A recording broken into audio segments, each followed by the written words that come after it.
modern Christianity? Do you mean that they had the same problem? Yeah, yeah. There are two distinct beliefs, and Christians have the belief in mercy, and the Jews have the belief in effort. Thank you. Таким образом, та же самая причина, она послужила разделению иудаизма и современного христианства, то есть одни верили полностью в милость, а другие полностью верили в усилия. So this subject does have some religious history to it. Таким образом, эта тема, она имеет определенную религиозную историю.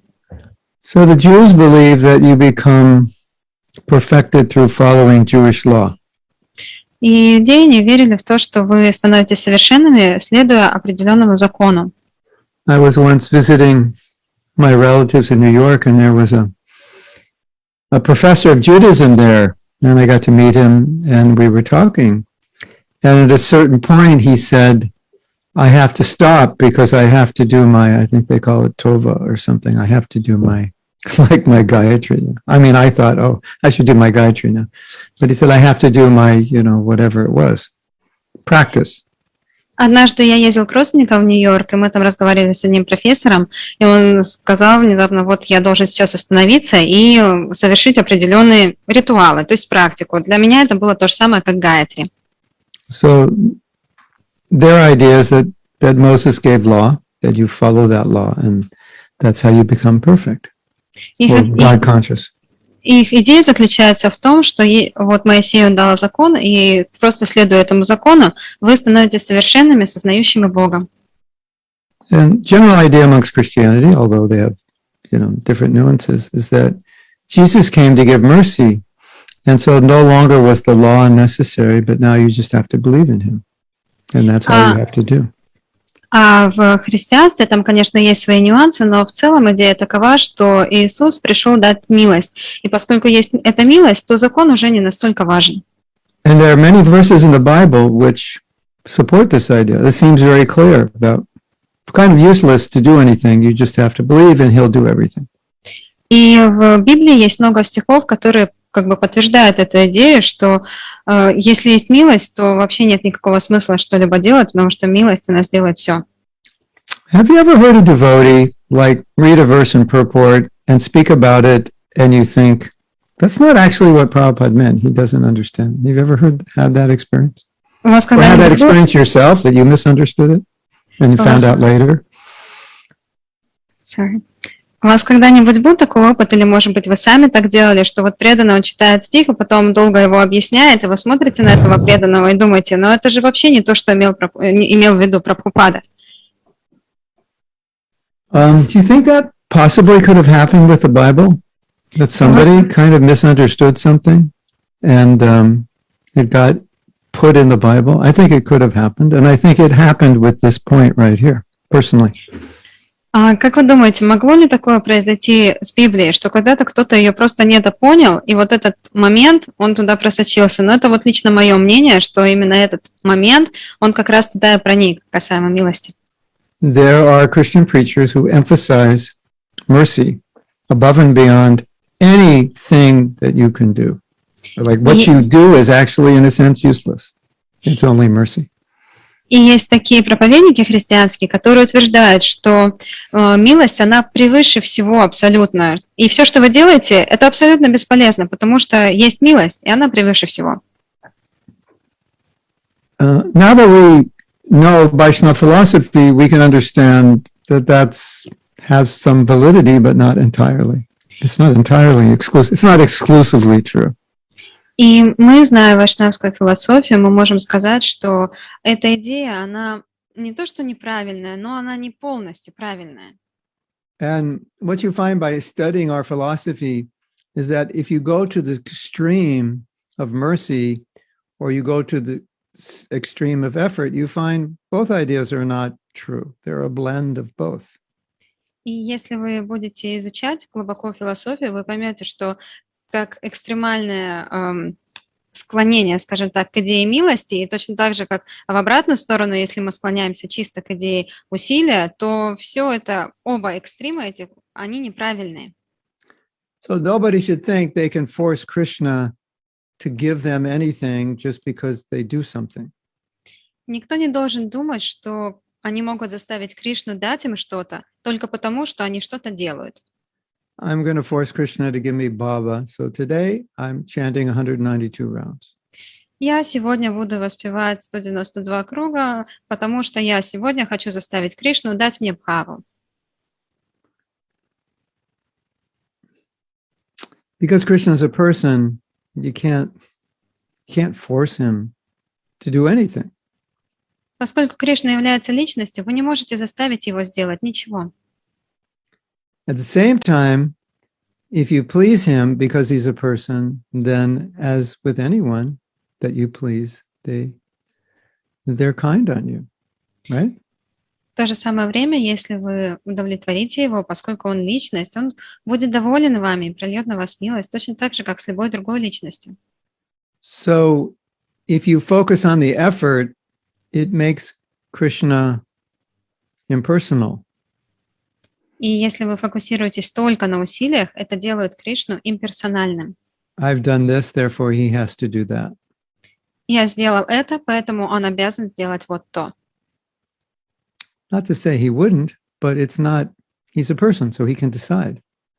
Не то чтобы он этого не сделает, но он личность вообще-то, и он сам решит. On the other side, you can't say because someone hasn't done something, Krishna won't give mercy. He can. And sometimes he does. С другой стороны, когда кто-то что-то делает, вы не можете сказать, что Кришна не даст милость. Он дает. So you can find examples of works creating results, and you can find examples of just pure mercy creating results. So we do have examples of both extremes, but they're not consistent examples. Конечно, у нас есть примеры, когда действительно, что какая-то усердная работа приносила результат, или в то же самое время безграничная милость, она приносила результат. То есть у нас есть примеры обоих этих крайностей. So let's say I'm studying a topic and I'm writing papers on the topic, but I'm not part of any university. Ну, допустим, я пишу на какую-то тему различные статьи, но я не являюсь членом никакого университета. If that university reads my papers, it's possible they might bestow upon me an honorary degree, but not likely. Конечно, если какой-то университет прочитает эти мои труды, возможно, что они мне присвоят какую-то степень, но, может быть, и нет. So that's Prabhupada's example of Kripa Siddhi, just pure mercy. И это пример Прабхупады, который он давал, Крипа Сидхи, чистая милость. But naturally the question comes up, if Krishna is going to give pure mercy, who's he going to give it to? Is it going to be random? Но естественно, что возникает вопрос, что если Кришна собирается дать чистую милость беспричинную, то кому он эту милость даст? Это случайный выбор какой-то? What if your neighbor became ecstatic in love of God and he's not even a devotee, and all of a sudden Krishna said, I'm giving him mercy? You would naturally think, why him, not me? I deserve it, not him. Если бы ваш сосед внезапно был одарен безграничной любовью к Богу и был в полном экстазе от любви к Богу, и при этом он даже не является преданным, что бы вы подумали? Я тут преданный, я стараюсь, но почему ему-то все досталось? So generally, even though we say Kripa Siddhi means mercy without qualification, it's generally given to someone who's a devotee, who's trying to be Krishna conscious. So that seems like there is some qualification. Несмотря на то, что чистая беспричинная милость, она предполагает то, что она не имеет причины, на самом деле она все равно дается так или иначе тем, у кого есть хоть какая-то квалификация. То есть все равно должна быть квалификация определенная, чтобы ее получить. And generally, the pure mercy comes because someone wants it and somebody needs it and is asking for it. И, как правило, такая беспричинная милость приходит к тому, кто нуждается в ней и кто просит о ней, кто действительно этого хочет. Now, if you're working very hard in your sadhana and service, there's obviously going to be reciprocation of mercy as a consequence of doing that service. So works do combine with mercy. They're not entirely exclusively independent. Таким образом, Если вы усердны в своей садхане и в служении, вы естественным образом вы получите какую-то ответную реакцию в хорошем смысле, то есть вы получите определенную порцию милости. То есть не то, что усердие и, то есть ваши усилия и милость, они не работают вместе. Конечно, они работают вместе. So in my study of this topic, it became evident to me that mercy exists in every aspect of Krishna consciousness. Когда я изучала эту тему, мне стало понятно, что милость существует в каждом аспекте сознания Кришны. At the same time, generally, mercy is a byproduct of your effort. В то же самое время обычно милость является побочным продуктом ваших усилий. And then you say, wait a minute, the word effort and mercy in the same sentence, that's a paradox.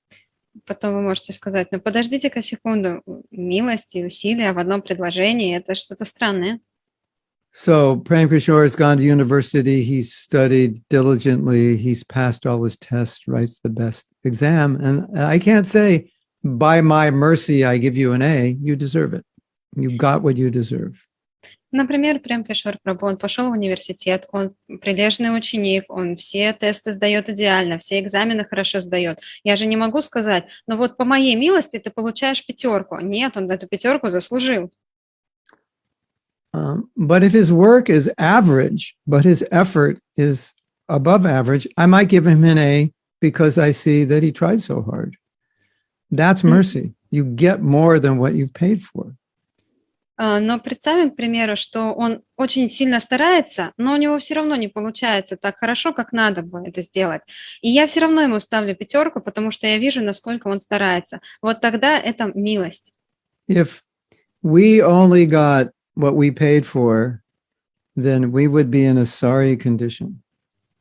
Если бы мы получали только то, что мы заслужили, мы были бы в очень жалком положении. Our position is a little bit like going to the BMW dealer and saying, I only have $1,000. Can I get it? Can I get the 670E or the 970, like the top end $100,000 BMW? And they say, okay. Наше положение похоже на то, когда человек приходит в магазин BMW, у него при себе только $1000. Он говорит, ну можно мне вот за это $1000 последнюю модель BMW купить, пожалуйста? Мы на него такие смотрим и говорим, ну ладно. So you did give something. It's not that you asked for free. You did give something, but you didn't give what it was worth, and they gave it to you. That's mercy. То есть не то, что вы вообще безо всего с пустыми руками пришли, вы пришли хоть с чем-то, вы что-то отдали, но этого было недостаточно. Но все равно мы проявили милость и дали вам то, зачем вы пришли. So here's an interesting, I'm going to read a statement. It's quite interesting. И я прочитаю одно утверждение, оно очень интересное. From Srila Prabhupada. Это от Шрила Прабхупады.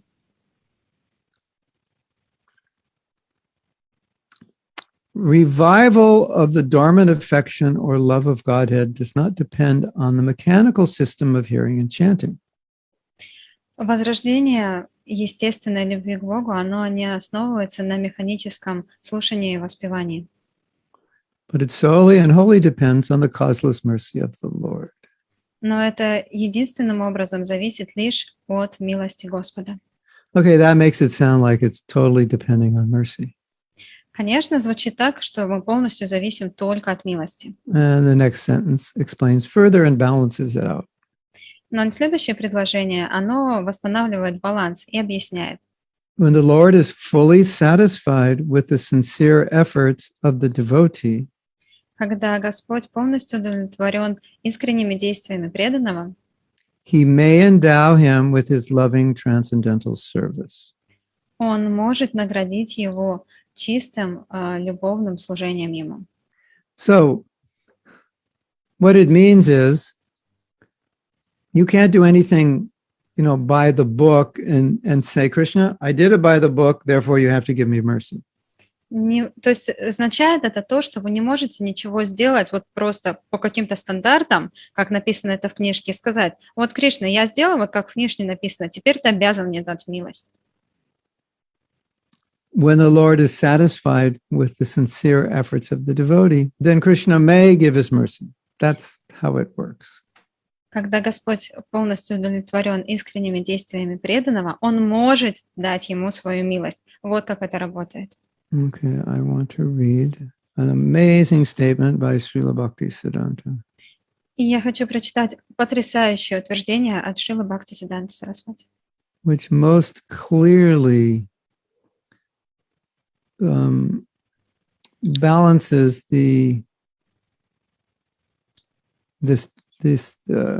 balances the position of effort and mercy. которая полностью, абсолютным образом приводит в баланс усилия и милость. Unless we extend our best efforts earnestly, До тех пор, пока мы не проявим свои усилия наилучшим образом and qualify ourselves for the Lord's mercy, и сделаем себя квалифицированными для получения милости Господа, it is next to impossible that we can be rescued from our fallen condition. то практически это приравнивается к невозможному, что мы будем спасены из нашего падшего положения. So when we meet a Christian who says, you know, all your chanting is useless, it's not by works, it's by mercy, it disturbs us, for sure. It agitates us. И когда мы слышим, что нам говорят, что все это ваше воспевание — это полный бред, потому что все достигается только с помощью милости, то, конечно, это нас будет беспокоить. At the same time, we understand that our chanting is sometimes a bit like a croaking frog or a parrot just, you know, repeating. It's not really that great. So, but we're getting mercy. So we do understand kind of what they're saying. Но, несмотря на это, мы как бы понимаем, о чем идет речь, потому что действительно порой наше воспевание — это подобное что-то кваканью лягушки или какому-то скрипению. То есть мы понимаем, что все-таки милость там тоже действительно присутствует. And we understand also, if like you say you have the Lord's mercy, then it would show up in your actions. И мы также понимаем, что если мы говорим, у тебя есть милость Господа, она также будет проявлена и в твоих действиях. So it's not that actions are not valuable. То есть не то, что действия, они не имеют никакого значения. I think intuitively that idea that it's you're not saved by works, but saved by grace for those who believeth in Jesus, that just doesn't sit right with us, doesn't make sense to us. Поэтому эта идея, что все достигается с помощью милости, вот то, что пропагандируют те, кто полностью верит в Иисуса, то она на самом деле не помещается у нас в голове. So there's a statement within this statement of Srila Bhaktisiddhanta, he says something that appears to be a contradiction. И вот в этом утверждении Шрила Бхактисиддханта он говорит что-то, что, кажется, является противоречием. He says, qualify ourselves for the Lord's mercy. Он говорит, сделайте себя квалифицированным для милости Господа. Doesn't that appear to be a contradiction? Разве это вам не показалось противоречием? I thought mercy means you get it without qualification. И я-то думала, что милость — это то, что ты получаешь без квалификации. So you say, my dear Lord, give me mercy. And he says, why do you think you deserve mercy? Вы говорите, мой дорогой Господь, дай мне, пожалуйста, милость. А он вам говорит, а почему ты думаешь, что ты заслужил эту милость? And you pull out your ace in the hole, which is, oh, my Lord, I'm the most fallen. Therefore, I deserve your mercy first. И таким образом вы ему отвечаете, о, мой дорогой Господь, я просто самый падший во всем мире, поэтому я заслуживаю твою милость. And Krishna is examining you, and he's thinking, okay, when I give him my mercy, what's he going to do with it? И Кришна, он будет вас проверять, он будет устраивать экзамены. Вот если я дам тебе милость, что ты будешь с этой милостью делать? Is he going to go on sinning, Ты будешь продолжать грешить and say, hey, I got the mercy, I'm saved. I can do, it doesn't matter what I do. Ты будешь продолжать грешить и скажешь, эй, но я же получил милость, поэтому не важно, что я делаю. And then Krishna says, well, if, for example, we were thinking that way, and then Krishna says, you're not qualified for the mercy. I'm not going to give it to you because you'll misuse it. И потом Кришна на это смотрит и понимает, что если ты действительно так делаешь, то я тебе не дам эту милость, потому что ты ей будешь неправильно пользоваться. Can you misuse mercy? Можешь ли ты на самом деле неправильно воспользоваться милостью? That's an interesting concept, isn't it? Misuse of mercy. Интересная концепция, неправильно воспользоваться милостью. Have you ever seen a leader misuse their power? Yes or yes? Вы когда-нибудь видели, чтобы лидер неправильно пользовался своим положением? Да или да? Da ili da. So, acha or acha or acha. Si or si, we or we. Prabhupada says that, well, Prabhupada said about sannyasis, he said, I put my young sannyasis in a perfect position to advance, but some of them misused it.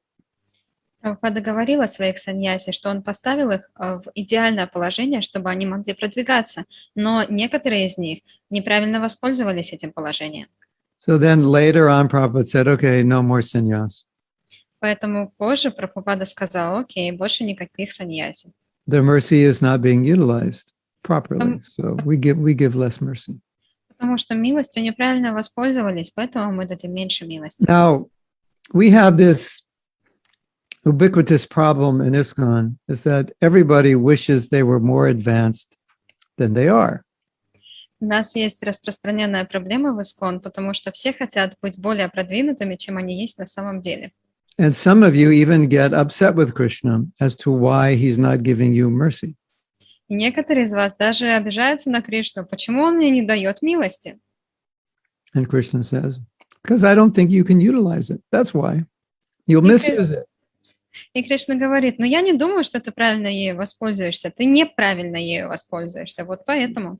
You could become proud, you could fall on your face, you could mistreat other devotees. I'm very careful about how quickly I allow you to advance. Я буду очень аккуратен в плане того, насколько быстро я тебе позволю продвигаться, потому что ты можешь упасть, ты можешь стать очень гордым, возгордиться своим положением, неправильно относиться к преданным.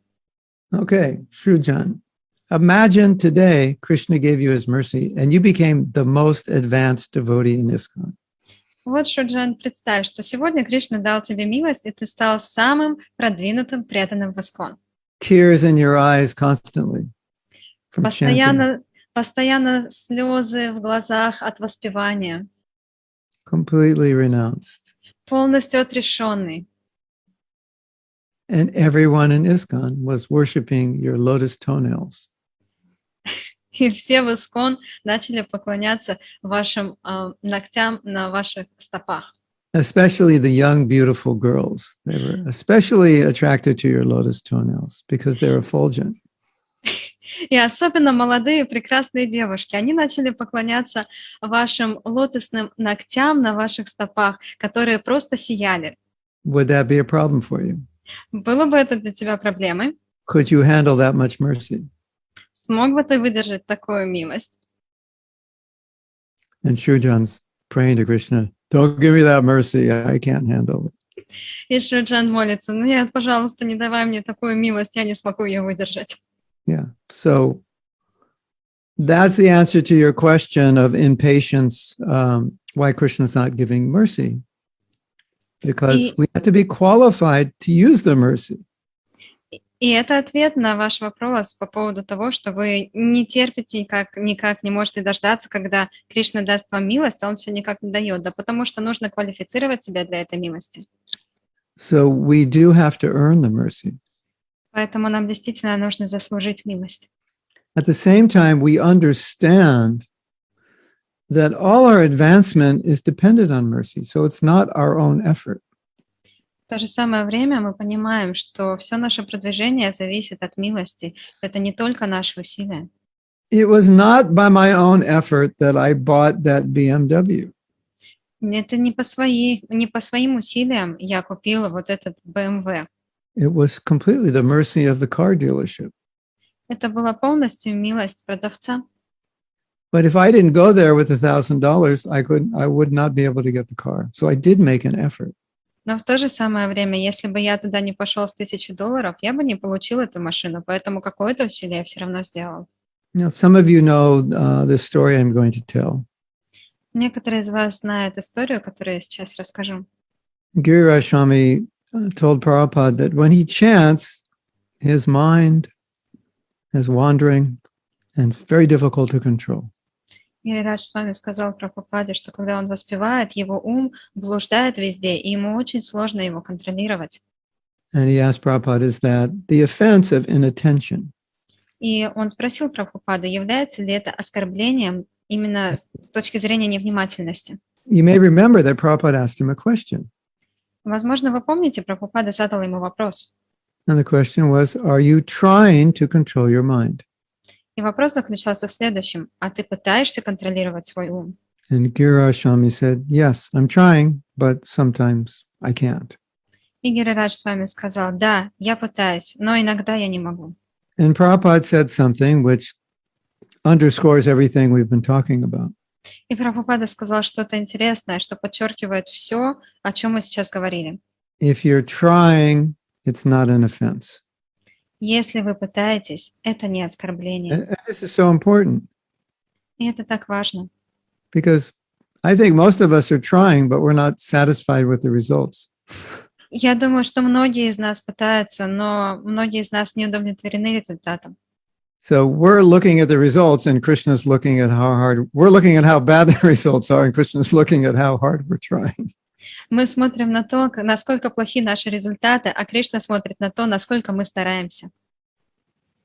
One time I gave a forgiveness workshop.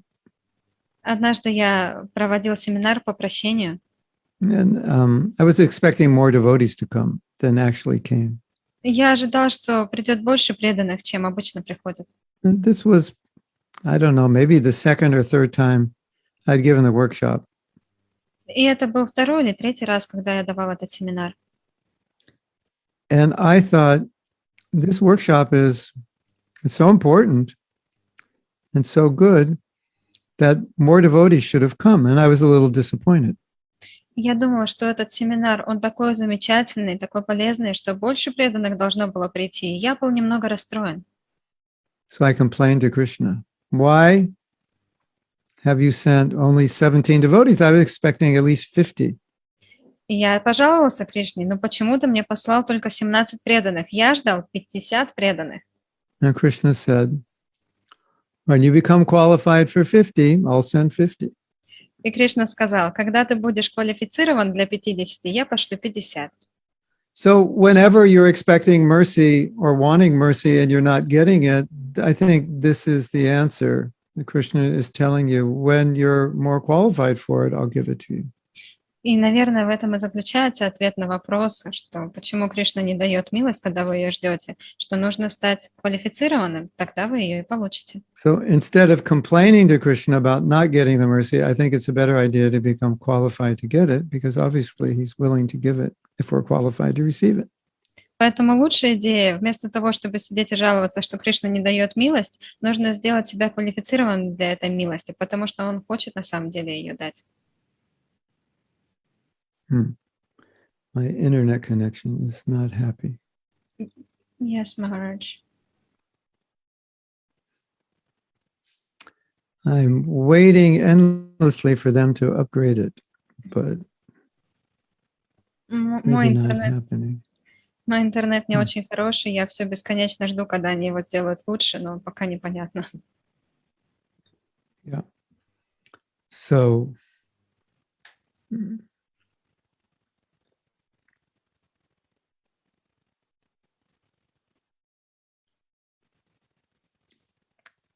the fact that we can do devotional service is a sign that we have Krishna's mercy.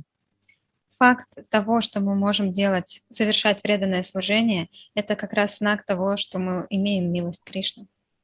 The fact that we have any realization is a sign that we have Krishna's mercy. Если мы получаем какие-то реализации, то это знак того, что у нас есть милость Кришны. So in our impatience, Krishna, why aren't you giving me mercy? Maybe we should stop and recognize all the mercy we already have. Поэтому вместо того, чтобы в нетерпении ждать и жаловаться, почему Кришна не дает больше милости, наверное, мы должны остановиться и посмотреть на ту милость, которая у нас уже есть. I think that's important. Я думаю, это важно. Mm. The verse that answers the question of what's more important, effort or mercy, is yate yatamam tams. Why can't I remember? as they surrender to me, every word accordingly. Я думаю, что стих, Brain dead. Brain dead. Я думаю, что стих, который объясняет как раз вот этот баланс усилий и Another милости. verse? Yatamam prapadyante tam sadari bhajamya. Yes, Maharaj. Я думаю, что вот как раз этот стих, он подчеркивает идею баланса между усилиями и милостью, что как человек предается мне, так и я вознаграждаю его.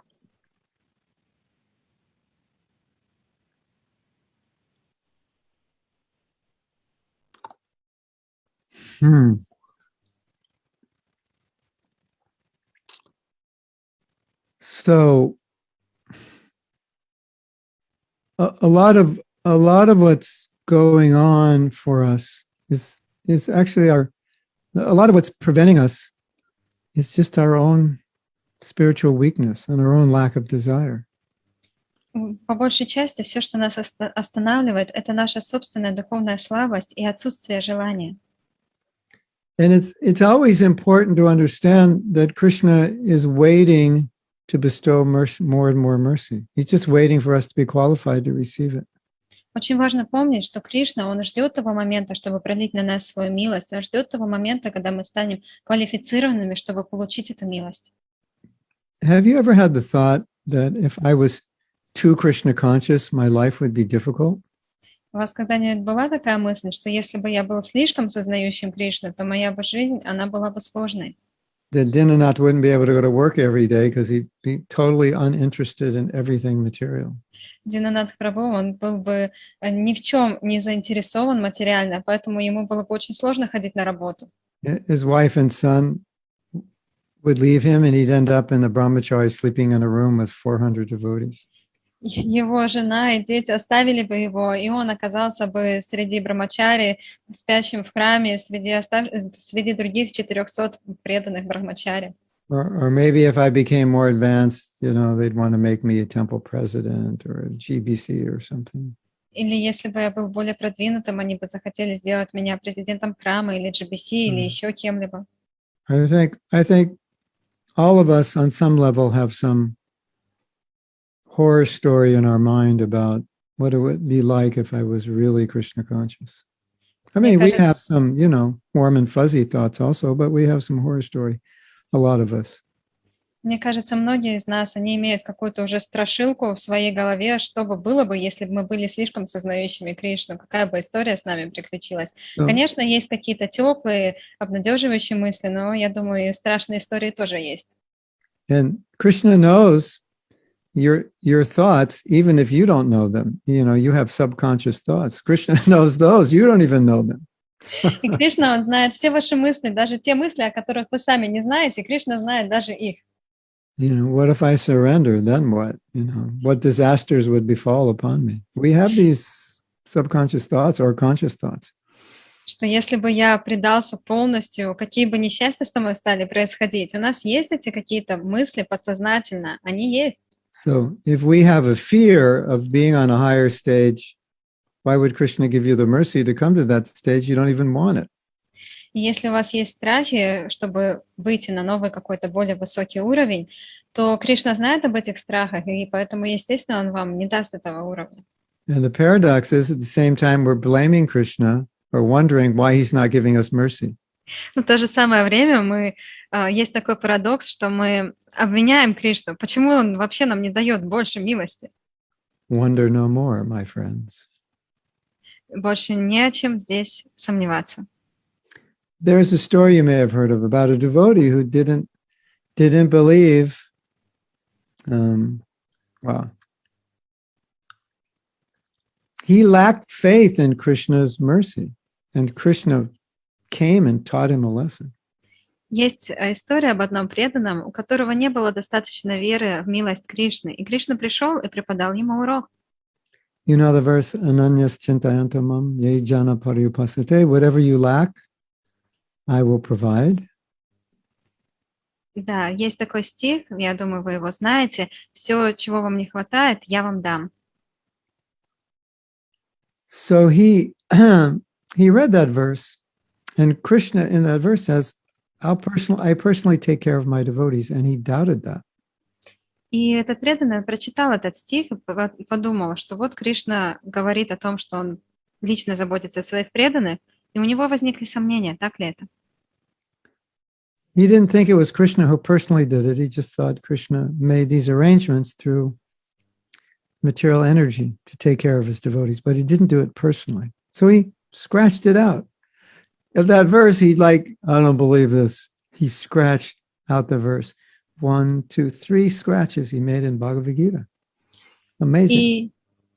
И он подумал, нет, такого не может быть. Кришна не может лично заботиться о своих преданных. Скорее всего, он это делает с помощью каких-то своих энергий. Поэтому он засомневался в этом стихе и просто в Бхагавад-гите взял и вычеркнул все эти строчки. So he was a very poor Brahmin, and he went out begging for food from the market, from the store owners. Он был очень бедным браманом, и он пошел просить о еде. Он пошел на рынок, чтобы выпрашивать еду у продавцов. And so while he was out begging, 2 young boys came to their house and told his wife that your husband has told us to bring all this food back to the house. И вот пока он там ходил и выпрашивал еду, 2 маленьких мальчика, они пришли в дом к его супруге и сказали, вот ваш супруг, он приказал нам принести всю эту еду в ваш дом. And she was thinking, that they brought a lot of food and it was quite heavy. And she was thinking, that's not proper to ask these young boys to bring such a heavy load back to the house. И там было так много еды, и так много тяжелых этих пакетов с едой, поэтому жена подумала, ну это как-то нехорошо просить таких маленьких мальчиков носить такие тяжелые пакеты с едой. And she saw 3 lines on his chest or on his back. And she said, who did that to you? And she said, your husband. И у одного мальчика она увидела на груди 3 полосы, то есть 3 раскорябана была его грудь, и она спросила, кто тебя так покорябал? Он сказал, твой супруг. And she was like astonished. И она была очень удивлена. So she said, come in, I'll cook for you. И она сказала, заходите, я вам приготовлю сейчас. But these 2 boys, because they know everything, understood that the husband was coming home and they didn't want to be there when he came home, so they left. Но поскольку эти 2 мальчика, они знали все обо всех, они знали, что сейчас скоро должен прийти ее супруг, и они не хотели, чтобы он их видел, поэтому они ушли. And his wife was cooking, and he said, where did you get all this food? And she said, you sent 2 boys back. And he said, I didn't send any boys. I didn't have any food. I collected nothing today. И он увидел, что его супруга готовила еду, и что там было столько много еды. Он спросил, где ты всю эту еду взяла? Она сказала, ну как же, ты послал 2 мальчиков с этой едой. Он говорит, нет, я никого не посылал, потому что я вообще сегодня ничего не достал. And she said, they told me you sent, and they had 3 lines on their chest. They said, you marked their chest with these lines.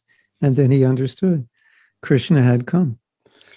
И она сказала, нет, ты же их отправила, они мне так сказали. И у них на груди было 3 полосы. И тогда он понял, что это Кришна пришел.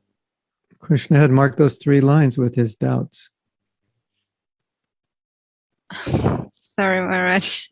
Those 3 lines were his doubts in that verse, and those for the 3 lines on Krishna's chest. I'm sorry, I lost connection completely. I didn't hear anything of what you said. Sorry. Oh. Yeah. They she told him that who these boys, there was a blue boy and a white boy, and they had 3 lines on their chest. And then he understood that was Krishna and Balaram, and that those lines he put in Bhagavad Gita were his doubts, and they were actually on Krishna's body. Yeah, thank you.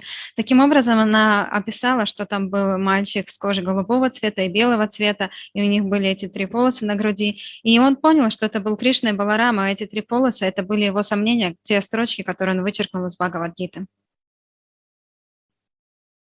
So, it's my personal experience that Krishna definitely reciprocates with your faith. И это мой личный опыт, что Кришна действительно, на самом деле, он отвечает взаимностью на вашу веру. More faith, more mercy, less faith, less mercy. Больше веры, больше милости. Меньше веры, меньше милости. And Krishna also reciprocates with your doubts. More doubts, then more doubts. И Кришна также, он отвечает взаимностью на ваши сомнения. Чем больше сомнений, тем больше сомнений у вас еще и будет. Krishna reciprocates with everything. Кришна отвечает взаимностью на все. And while he's reciprocating with everything, we're complaining. Why are you doing this to me? And what would Krishna say? He said, because you're asking for it. That's why. И он отвечает взаимностью абсолютно на все. А мы тут сидим и жалуемся. Ну почему ты делаешь так и так? А Кришна говорит, да потому что ты сам этого просишь. I don't know if any of you have experienced that, but that's just Не знаю, было у вас такое the опыт way или it нет, is. но это так, как оно есть. Guru Maharaj, I'm sorry, is it okay if I turn my camera off? Maybe the connection will be better, because now it's very bad. Okay. Thank All you. right.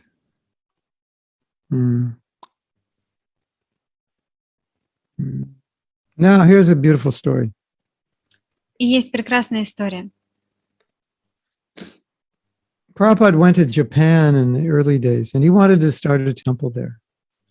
Прабхупада, он уехал в Японию в ранние дни движения, и он хотел там начать, And he положить said, начало движения. И он сказал, this is a quote, и это цитата, whoever opens a temple in Japan, Lord Chaitanya will personally come and take him back to Godhead. кто бы ни открыл храм в Японии, Господь Чайтанья лично придет забрать этого преданного обратно к Богу.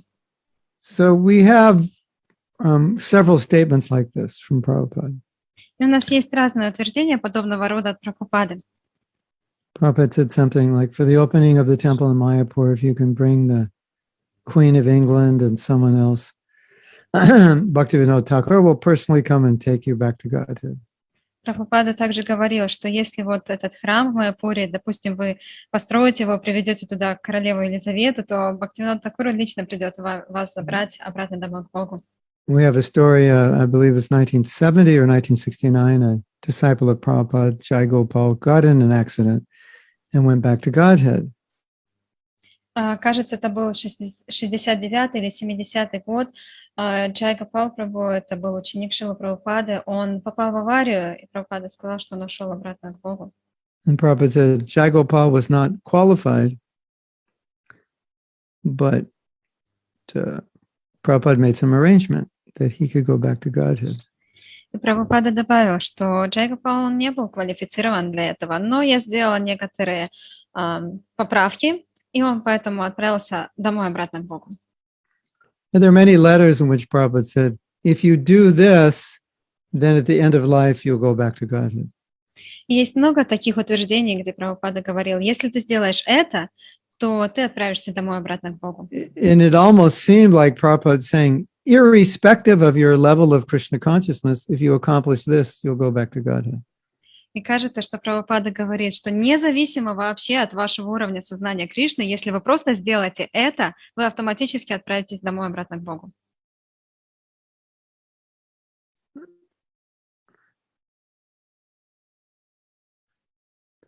There was a man who was not initiated, but he was doing amazing service for Prabhupada. And he said, Prabhupada, you don't feel like I'm ready to be initiated. But everybody says if I'm not initiated, I can't go back to Godhead. И был один преданный, который не был инициирован, но он делал очень много служения для Прабхупады. И он однажды сказал Шриле Прабхупаде: «Я не чувствую себя готовым для получения инициации, но все говорят, что если я не получу инициацию, то я не отправлюсь домой обратно к Богу». And Prabhupada basically said, I've already arranged for you to go back to Godhead. И Прабхупада сказала что-то вроде: «Я уже все организовал для того, чтобы ты отправился домой к Богу. Your house is waiting there. Твой дом тебя там ждет». So there are lots of similar statements that Prabhupada made.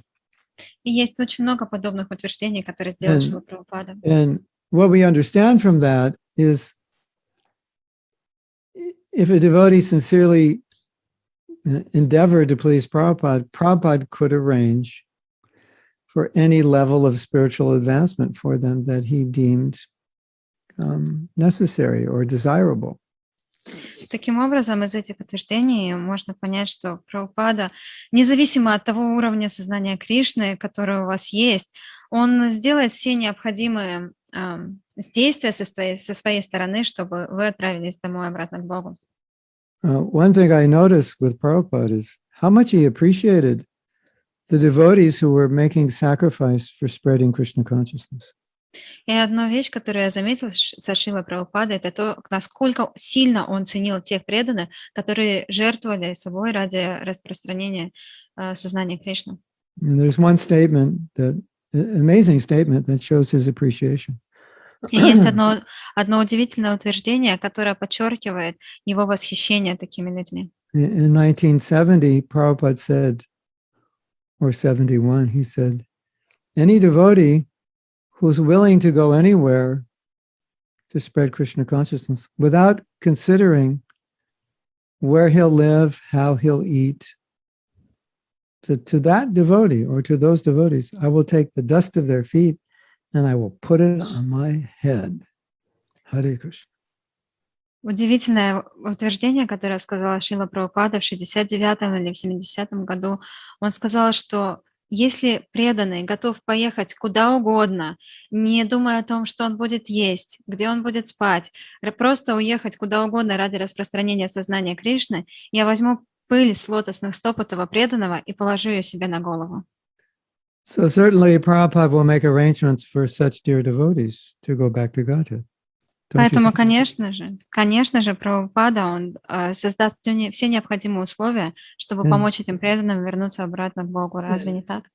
And knowing that, many devotees, they don't even think about going back to Godhead. They just think about serving Prabhupada and know that Prabhupada will take care of them. Whatever Prabhupada wants for them, they're happy. Поэтому многие преданные, зная об этом, они даже не думают о возвращении обратно домой к Богу. Они просто думают о том, как служить Шриле Прабхупаде. Они абсолютно счастливы в этом служении, делая все, что Шрила Прабхупада хочет. One of my favorite stories. Одна из моих любимых историй. Well, it sounds funny that I would say it's favorite, but конечно, это забавно. It starts with a devotee leaving ISKCON. Это, конечно, забавно прозвучит, что это одна из моих самых любимых историй, потому что она начинается с того, что преданный ушел из ISKCON. Yeah, we're going to see on the internet today. Mahatma Prabhu said, you know, if you leave ISKCON, that will be his favorite story. И потом вы увидите в интернете где-то надпись: Махатма Прабху сказал, что если преданный уходит из ISKCON, то это его любимая история. So I didn't say that. So я этого не говорил. This devotee went to Radhakund, and in Radhakund, he learned that you can't be Krishna conscious unless you chant 64 rounds a day. И один преданный, он отправился на Радхакунду, и он там узнал, что ты не можешь быть сознающий Кришны, если ты не будешь воспевать 64 круга в день. Something that Prabhupada definitely did not say. Это то, чего Прабхупада точно никогда не говорил. In fact, Prabhupada said, if you chant 16 rounds and follow the four principles, I promise you will go back to Godhead. Напротив, Шрила Прабхупада говорил: 16 кругов, 4 принципа, и ты обязательно отправишься домой обратно к Богу. So, this devotee had the audacity of writing a letter to Prabhupada to tell Prabhupada that if you do not chant 64 rounds a day, you will not get prema. И этот Right. преданный, он имел наглость, смелость такую написать Шриле Прабхупаде и сказать ему, что если вы не будете воспевать 64 круга в день, вы никогда не получите прему. Харе Кришна. If I were you, I wouldn't write a letter like that to my spiritual master. Если бы я был на вашем месте, я бы подобные письма своему духовному учителю не писал. So Prabhupada was with some devotees, and he turned to the devotees and he said, you cannot force Krishna to give you love simply by doing something like chanting 64 rounds a day. И Прабхупада, он был в окружении нескольких преданных, он повернулся к ним и сказал, вы не можете заставить Кришну дать вам любовь к нему, просто воспевая 64 круга в день. So what I think this class and this discussion underscores is the fact that mercy is a consequence of pleasing Guru and Krishna. И я думаю, что подчеркивает эта лекция, это то, что милость это последствие удовлетворения Гуру и Кришны. Not a consequence of works, but it's not to say that your works or your rules and regulations do not please Guru. They do. То есть это не то, что ваши усилия, ваши действия, они не приносят результата. Имеется в виду, что они, конечно же, удовлетворяют Гуру и Кришну. But inherent within following the rule and regulation, mercy does not necessarily exist. It exists as a consequence of pleasing Guru and Krishna. Но милость, она существует именно как последствие удовлетворения Гуру и Кришны. So if we please Prabhupada, everything's good. Поэтому если мы удовлетворим Прабхупаду, то все будет хорошо. If we please our Guru, everything is good. If we please the Vaishnavas, everything is good. Если мы удовлетворим нашего Гуру, все хорошо. Если мы удовлетворим Вайшнава, все хорошо. If we make other people, if we do something to help other people become Krishna conscious, we get so much mercy. Если мы помогаем другим стать сознающими Кришну, мы получим столько много милости. Krishna says, "You're my man. You're my woman. I like you. Oh, И I'm Кришна going to скажет, take care of you because you're doing important work here." и Кришна скажет, ты свой человек, ты мой мужчина, моя женщина, и ты делаешь так много работы. Я, конечно же, позабочусь о тебе. And the other lesson is, if we want the mercy, then we should make sure that we're qualified to receive it and use it. И также если мы хотим получить милость, мы должны понять, мы должны стать квалифицированными, чтобы получить эту милость и правильно ее использовать. Krishna, I'm preaching so much. Please send more devotees. Кришна, я так хорошо проповедую много. Пожалуйста, пошли больше преданных. I send you more devotees, you'll just become puffed up. Но нет, если я тебе послала больше преданных, ты просто сейчас раздуешься и возомнишь о себе что-то. The devotees will come and they'll give you donations and you'll buy a BMW. Они все придут, дадут тебе пожертвования, и ты себе просто пойдешь и купишь BMW. So when we pray for mercy, we should pray for qualification to be able to utilize the mercy. Поэтому, когда мы молимся о милости, мы должны также молиться о квалификации, чтобы правильно использовать эту милость. Krishna, please send more devotees. I promise I will take care of them. I'll never exploit them. I'll always serve them. Then Krishna says, okay.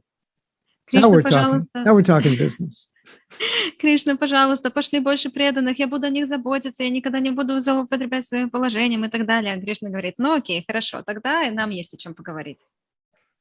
And,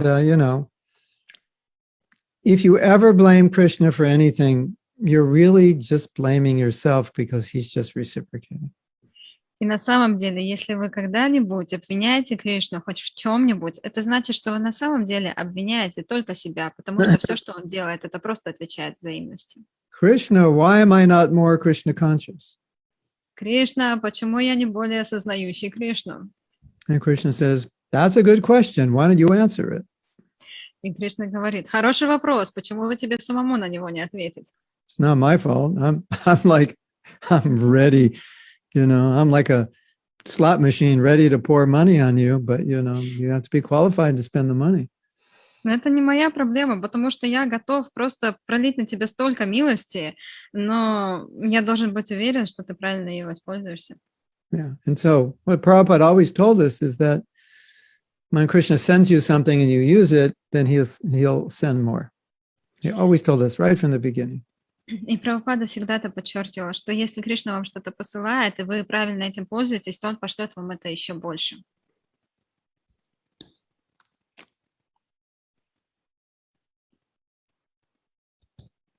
And Prabhupada wrote, one of my godbrothers, he said,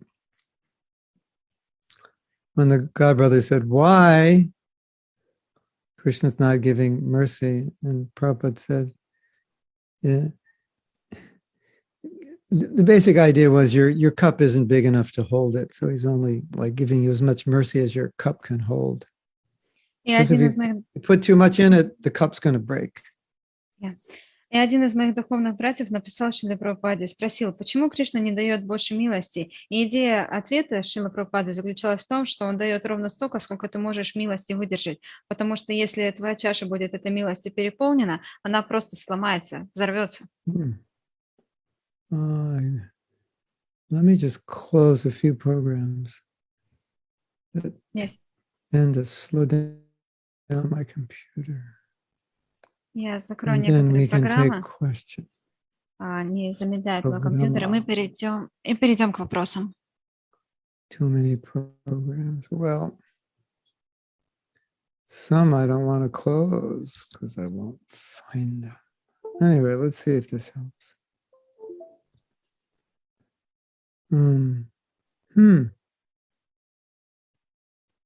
Yeah. Okay, so we have questions. У нас есть вопросы.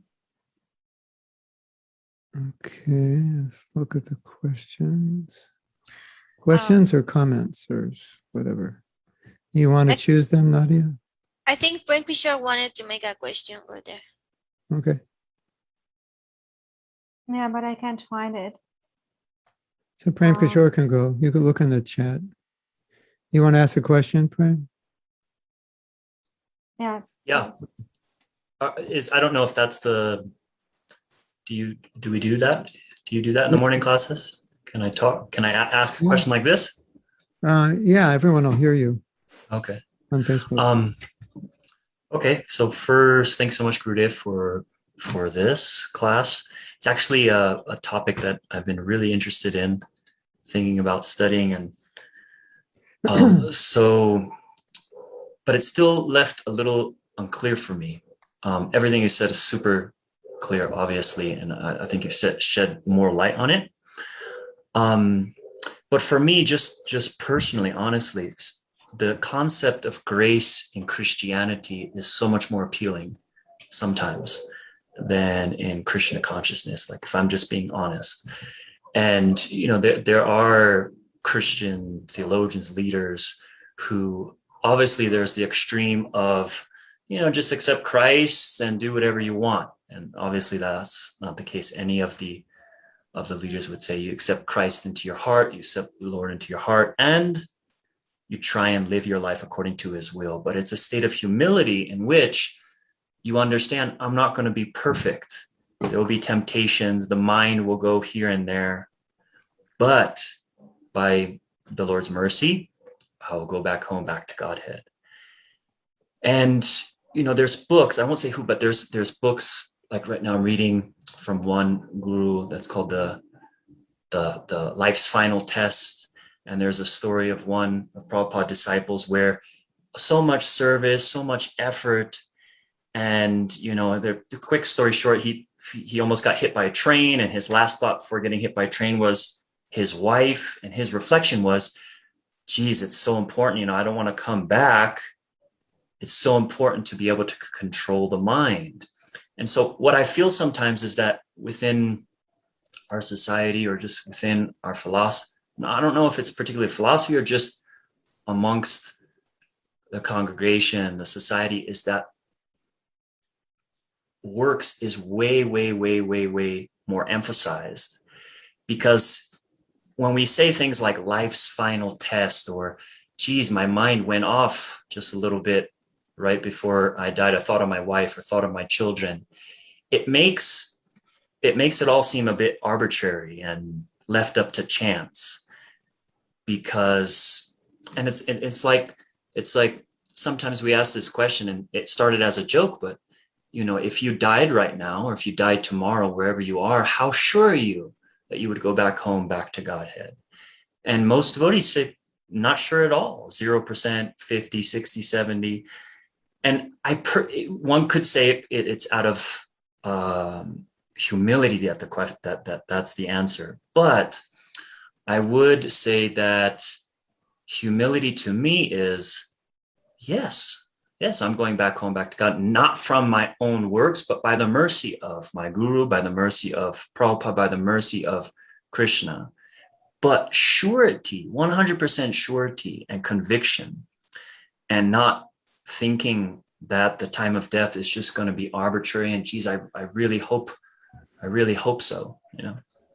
So in terms of drawing a line, so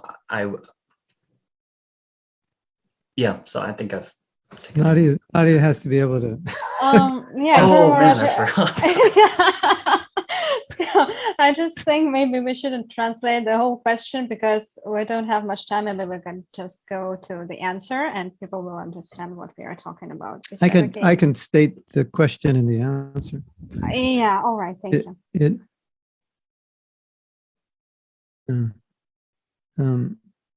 I think what you're saying is it seems in Christianity it's very clear. You accept Jesus, you're going to heaven.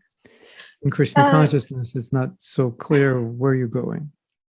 Я думаю, что проблема заключается в том, что вот в христианстве там очень четко все это прорисовано, что если вы просто принимаете Христа, то вы автоматически возвращаетесь домой обратно к Богу, независимо ни от чего-либо. А в нашей традиции это не настолько явно видно, то есть куда вы на самом-то деле идете.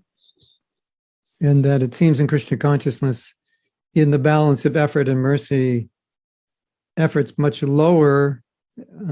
Effort's much higher, and mercy is lower. In Christianity, effort's much lower, and mercy is much higher. И кажется, что в нашей традиции больше подчеркивается именно ваши личные усилия, а милость, она как бы выходит на второй план. А в христианской традиции наоборот, милость, она выходит на первый план, а усилия личные выходят на второй. Part of the reason is because Krishna consciousness is more scientific than Christianity. И часть ответа на этот вопрос заключается в том, что сознание Кришны, оно более научно, чем христианство. We understand the modes of nature, and we understand a lifestyle within the modes of nature will produce the next life within a particular mode. Мы понимаем, что есть гуны материальной природы, и мы знаем, что действуя в определенных гунах материальной природы, мы создаем свою следующую жизнь. So there are verses like that. You die in the mode of ignorance, you take birth this way, and passion this way, and goodness this way, and you go to different destinations. So it's a little more scientific in that sense. И есть определенный стих даже, в котором объясняется, вы умираете в этой гуне, вы получаете такое тело, в той гуне вы получаете другое тело. То есть это более научный процесс. Then you have, also some stipulations. If you think of Krishna at the time of death, you go to Krishna. Whatever you think of, you go there. So that's there. And that's probably why you see this problem. И в то же самое время есть и другой стих, что о чем бы вы ни подумали, туда вы отправляетесь. Если вы подумаете о Кришне, вы автоматически отправитесь к Кришне. То есть, скорее всего, в этом и заключается так называемая ваша проблема. Well, what you say is true. I think there is a lack of faith and mercy in ISKCON, and maybe more emphasis on being a perfect follower of rules and regulations as your guarantee. Но в то же самое время я согласен с вами, что в ISKCON есть какой-то недостаток веры в милость, то есть больше акцент делается на ваши личные усилия, что если вы совершаете определенное действие, то вам гарантированы определенные последствия. My experience is that whether you're a perfect follower or not, in any case, mercy is most important. В моем понимании, независимо от того, являетесь вы идеальным последователем всех принципов или нет, то милость, она все равно превалирует.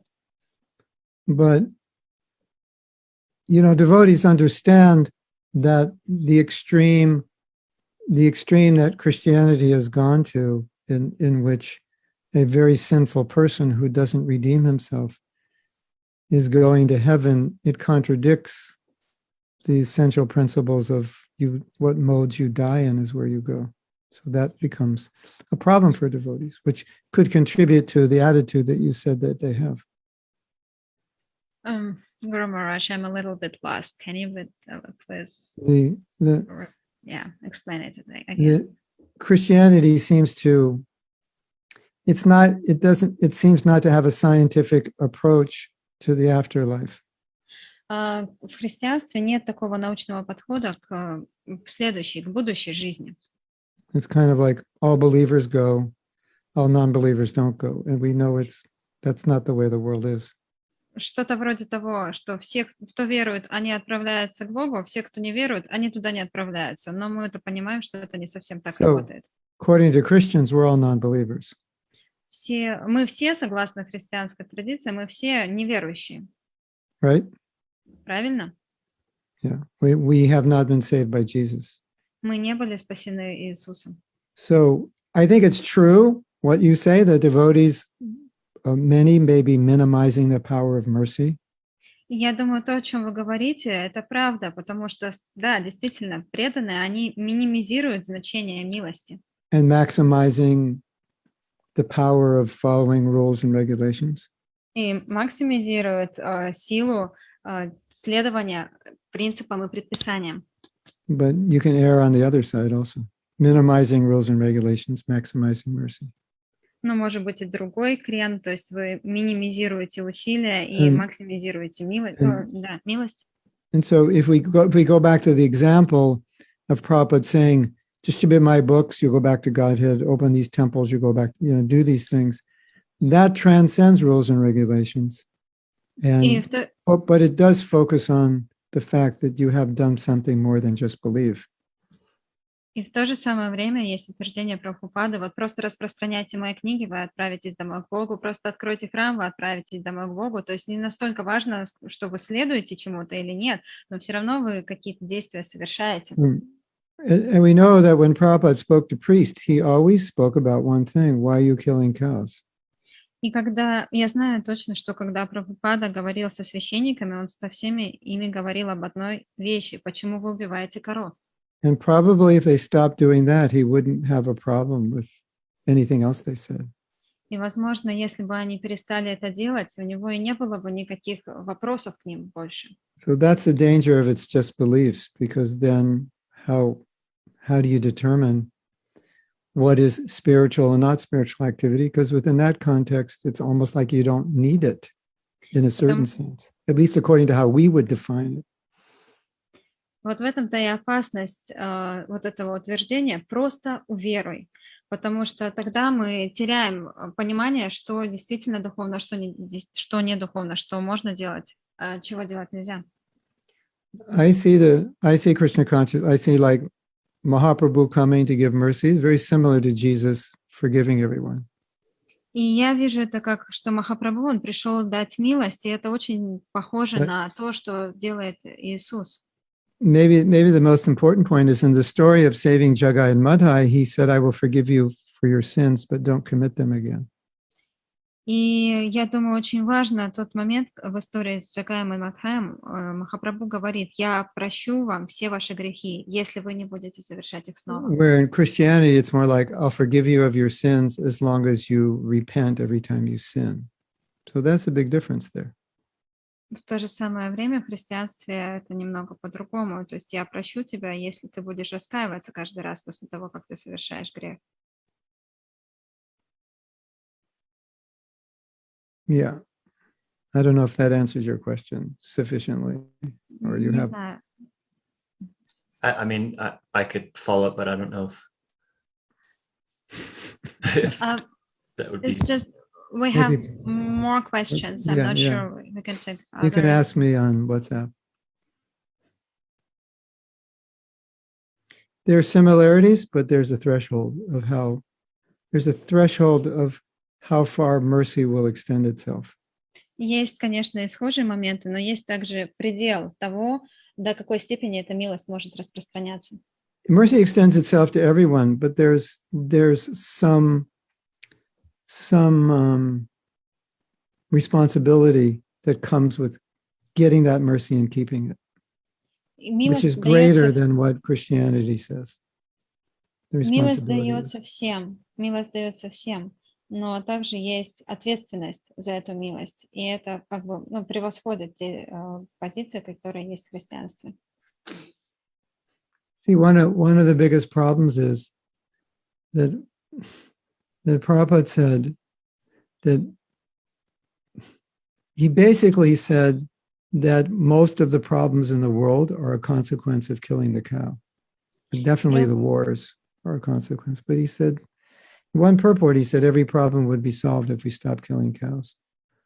И Прабхупада, он постоянно подчеркивал, даже в одном комментарии он сказал, что все проблемы в мире бы закончились, если бы мы перестали убивать коров. То есть все проблемы, все войны, все это из-за этой ситуации. And the Muslims were killing cows, and they went to Gandhi and said, you should stop them. And he said, oh, it's their religion, I can't stop them. So he frustrated everybody by saying that. И мусульмане, они убивали коров, и к Ганди пришли и сказали, остановите их. А он сказал, ну это их религия, я ничего не могу с этим сделать. So Таким образом, он всех разочаровал таким ответом. any philosophy which would in any way rationalize sinful activity in the name of religion and going back to Godhead is extremely dangerous. So Поэтому любая we have религия, to be careful there. которая How to make that line, demarcation. Любая религия, которая оправдывает какое бы то ни было насилие, это очень опасно, поэтому мы должны четко видеть эту разницу. And I know there are Christians who understand this, but the mainstream does not preach that as far as what I've heard. Я знаю, что есть христиане, которые это понимают, но по большей части это не так. You can send me a message if you want to discuss more. Okay, more questions. Yes, there was a question from Shujan. The second question. Can you see it? You can just, I'm not there right now. All right. So Good Hare mention. Krishna, I heard that serving local authorities, we can get mercy through them. Is it true? Then how Krishna thinks about the giving of mercy if we please the authorities? And I will translate it into Russian. Я слышал, что служение местным авторитетам, служа местным авторитетам, мы можем получить милость через них. Правда ли это? И что Кришна думает о том, как давать милость, если мы удовлетворяем наших авторитетов? Because Krishna says you're not a devotee unless you're a devotee of my devotee. Кришна говорит, что ты не преданный до тех пор, пока ты не являешься преданным моего преданного. You want to please me, please my devotees. Если ты хочешь удовлетворить меня, удовлетворяй моего преданного. Simple, right? Просто, да?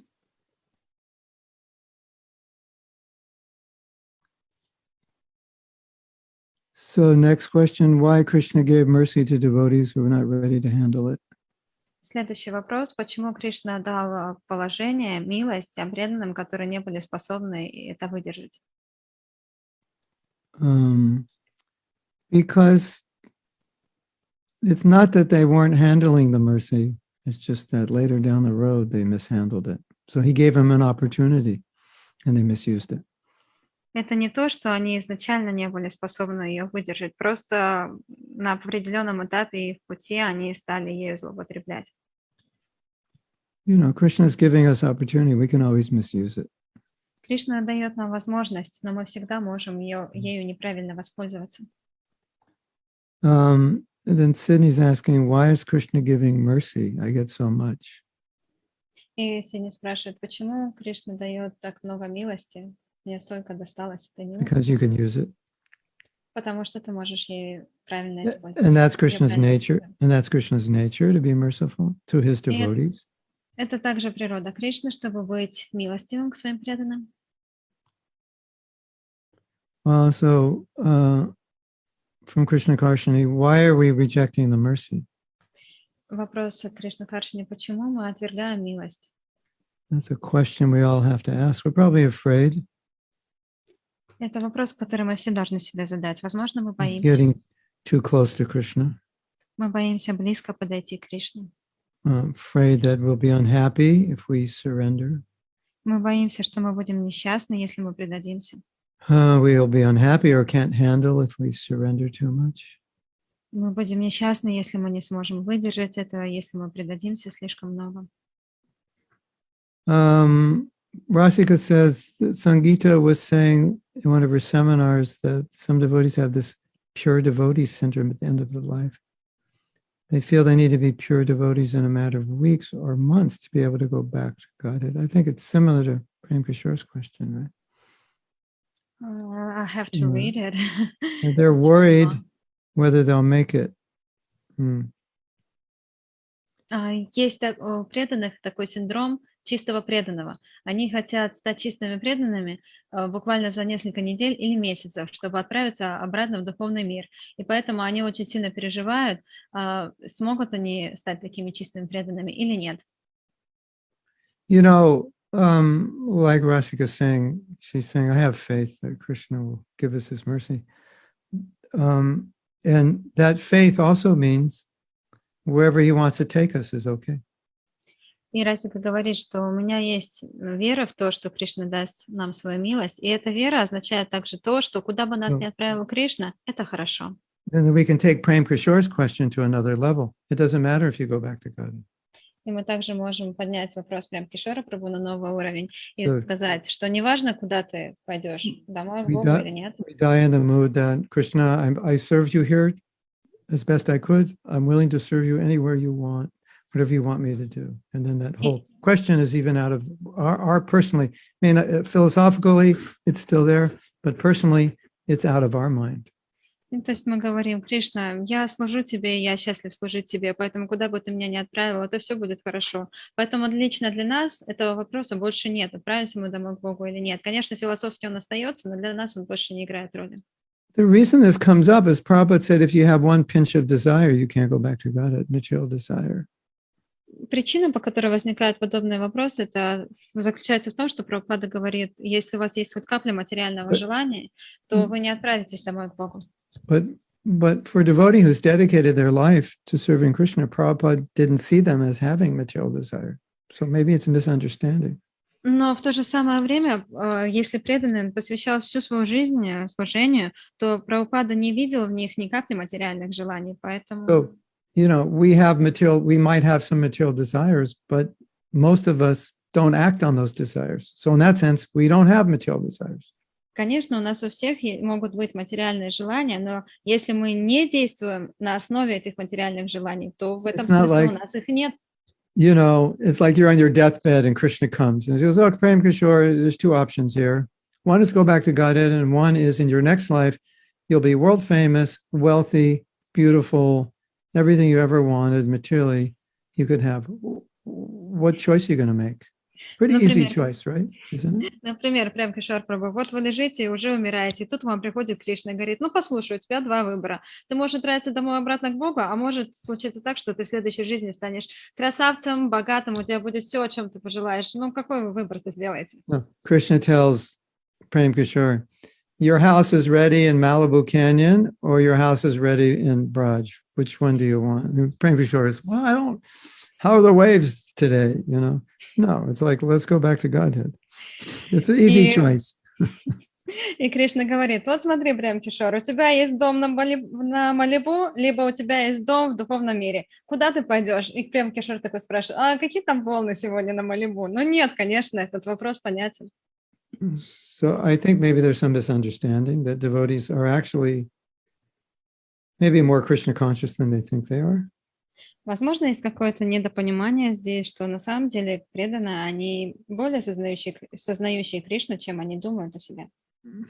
At least that's how I think. I don't think about going back. I mean, I think about going back to Godhead, like that'd be nice, but I don't worry about it. I just worry about service. Это то, как я думаю. Не то, что я не думаю о том, чтобы отправиться домой обратно к Богу, но я просто беспокоюсь больше о служении. No, actually, I actually think about the spiritual world a lot. and like what it'll be like when I'm there. But I don't actually think about going there. I think about service. И я думаю, конечно, о духовном мире, каково это будет там, но я не думаю о том, что будет, когда я там окажусь. Я думаю о служении. And that, if Krishna wants you to do service in hell, let's go. И если Кришна хочет, чтобы у вас было служение в аду, ну вот, окей, пойдемте. So then, we're not worried about like what happens at death. Поэтому я не беспокоюсь, что там происходит во время смерти. And then Sydney's asking a question about, am I seeing mercy correctly? И Сидни задает вопрос, я правильно вижу милость? Everything is mercy. Все милость. And if Krishna takes something away from you, that's also mercy. И даже если Кришна что-то у вас забирает, это тоже милость, If you see it that way. если вы это так видите. And the ultimate mercy is whatever helps you become Krishna conscious. И самая высшая милость – это все, что помогает вам стать сознающим Кришну. Sometimes something happens and it's, you can be upset about it, but then if you think about it and said, well, actually it was good because it helped me become detached or it helped me become humble or whatever. So that's mercy. И иногда что-то такое происходит, и вас это волнует, но потом вы понимаете, что это помогло вам стать более отрешенными, это помогло вам стать более смиренными, поэтому это тоже милость. So we have the next question is Victor's question. Yes, in Russian. Как научиться видеть милость в повседневных вещах? Самое главное, как научиться воспринимать как милость саму возможность и ежедневно повторять святые имена. Thank you so much for the class. How can we learn to see the mercy in the daily things, daily routine? And the most important, how can we learn to see the mercy, the ability, the opportunity to chant the holy names daily? Just tell yourself there's 8 billion people on the planet and maybe 1 million are chanting Hare Krishna and you're one of the million. So just do the math and, by doing the math, you'll see how rare it is. Просто скажите себе, на Земле 8 миллиардов человек, из них только где-то, наверное, 1 миллион повторяет. Ну и вот посчитайте какой-то процент, и тогда вы все поймете. Okay, who can do the math? Кто может посчитать? What's the ratio? 1 million to 8 billion. Какое соотношение 1 миллиона к 8 миллиардам? What is that? 1 out of every how many people? Один из скольки людей? 80,000, 800,000, what is it? Может быть, там из 800 тысяч. This one I can't figure in my head right now. Я не могу посчитать прямо сейчас.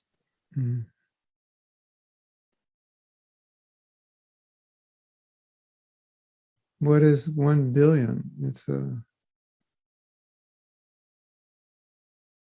1 million times 1,000 is 1 billion. I can't figure this in my head. Anyway, this is a small ratio. Это очень небольшое соотношение. The other thing that I think is amazing is that Lord Chaitanya comes once in a day of Brahma. И другая вещь, которую я думаю, она просто потрясающая, это то, что Господь Чайтанья приходит раз в день Брамы. That's 8 billion years. Это 8 миллиардов лет. And so if you miss the opportunity, well, let's just say the example Prabhupada gave, a frog is in a river and it sticks its head up and it goes right through the hole of a log. Like what are the chances of just randomly sticking your head up and it lands in the hole of a log? Very, very rare. So that's how rare it is to get a spiritual master. И Прабхупада говорит, такой пример дает, представляете, a frog, right? Yeah, a frog. Yeah. I think frog or somebody in the water, some animal in the water. Что какой-то Turtle, животное, maybe it's a например, turtle, not a frog. Frogs don't hang out. A turtle. Что есть черепаха, она оказалась в воде, и вот плывет бревно, и какой шанс того, что эта черепаха попадет своей головой прямо в отверстие в бревне? Вот такой шанс того, что вы встретите своего духовного учителя. Очень редкий шанс.